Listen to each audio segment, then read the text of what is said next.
So this is the nature of a human being. Whatever you're deprived of, you think that is the highest thing. Whatever you don't have, looks like at that moment, that is the highest thing. If you have not eaten for 2 days, food will be God, yes or no? No? Yes. If you don't understand this, close your mouth, hold your nose like this for 2 minutes. Will you ask for air or God? Air. God comes and says, you want me or air? You'll say, hell with you, I want to breathe. Because whatever at that moment you're deprived of, that takes on enlarges itself in such a way, it blocks everything out. Or in other words, when you're in any state of compulsiveness, you don't see anything the way it is, it gets exaggerated. If your bladder is full, 1 minute, I'm talking about enlightenment, your bladder is very full. Are you interested? I don't want any enlightenment. Right now, going to the bathroom feels like ultimate liberation. Yes or no? So just about anything, when you're in a state of compulsiveness, you don't see anything the way it is. Life will get distorted to make you think that that is it at that moment. So like this, human life passes from one compulsive state to another, never allowing yourself that little bit of space where you could see things the way they are. If you do not even see life the way it is, can you handle it the way it needs to be handled?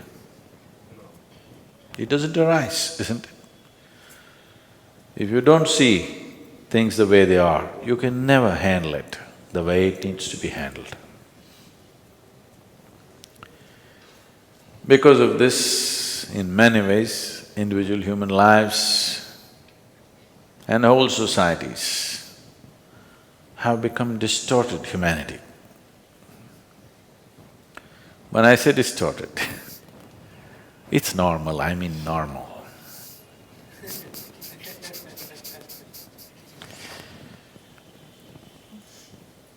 I was talking to a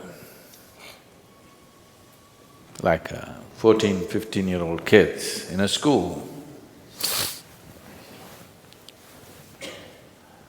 and I couldn't believe that I was talking to about 11, 12 of them, young boys and girls. When something came up and I was just asking them what are they going to do next because they were in their 10th standard or something, they're only talking about finding a job and earning a living.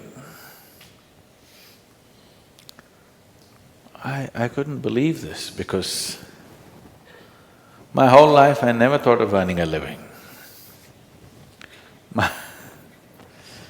My dear father used to break his head, this boy has no fear in his heart, what will happen to him, what will happen to him? I said, not having fear is a problem? I thought fear is a problem. I never thought not having fear is a problem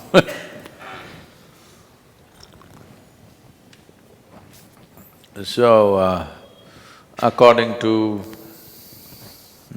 the dictates of the divine, I was supposed to become a doctor because my father is a doctor. At the age of 10, I told him, no, that's one thing I'm not going to be, I'm not going to be a doctor. But every day somebody is trying to work on me, you must become a doctor, you must become a doctor. You know, Indian family, you must become a doctor. If you cannot… Of course, now they've all shifted to software.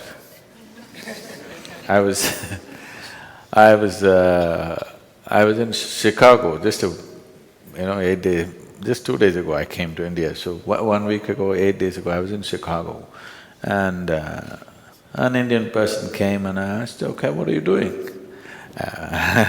What else, Sadhguru? That means he's a software engineer.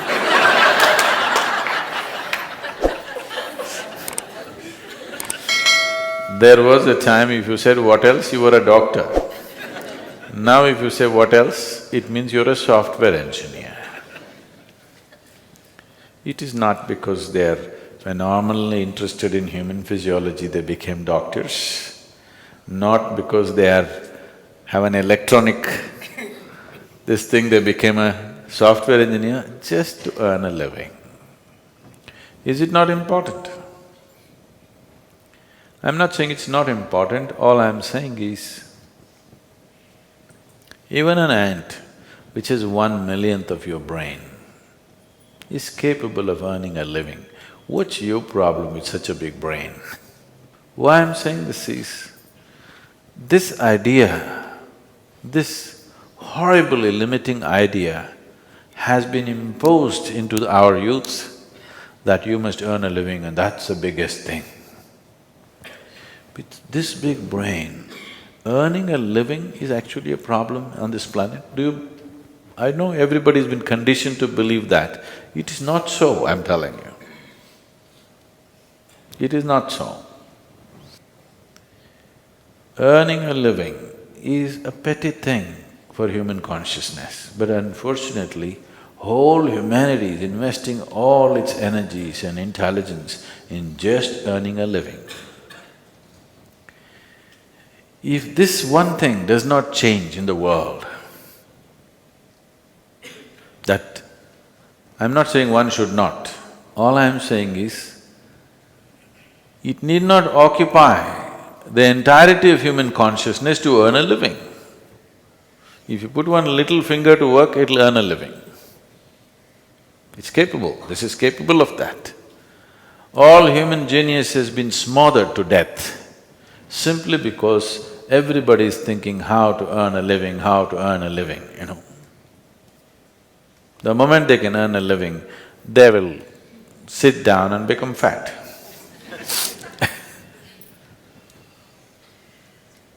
You must be saying, what can I do with this life, isn't it? Yes? You must be saying, what is the greatest thing I can do with this life? Because one day you'll fall dead, do you know? Do you know you'll fall dead one day? So before you die, whatever is the peak possibility for this life should happen, isn't it? I earn my living, I earn my living. This is a big pride.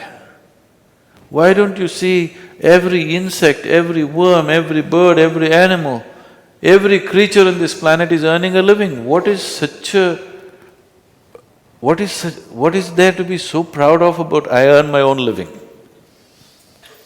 Everybody's earning their own living, isn't it?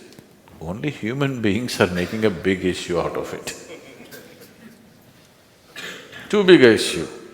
When I look at it, how human intelligence has been sacrificed at the altar of earning a living is unbelievable. How many things human beings could have done, how many incredible things they could have done, but instead of that, they're earning a living.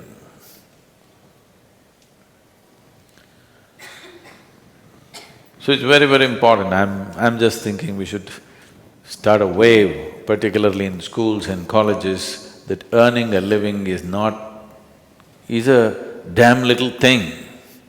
It is not the prime of your life.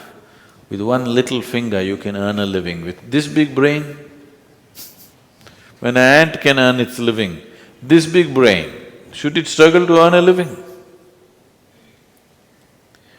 That has become a problem because you want to be like somebody else, isn't it? You want to be like somebody else, that enslaves you.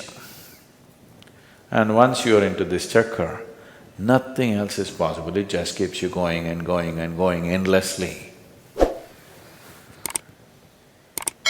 Now this possibility of This simple thing called yoga is not about twisting your body, it's not about getting fit, it's not about getting healthy. All these things nature will do for you, if only if you live in tune with it.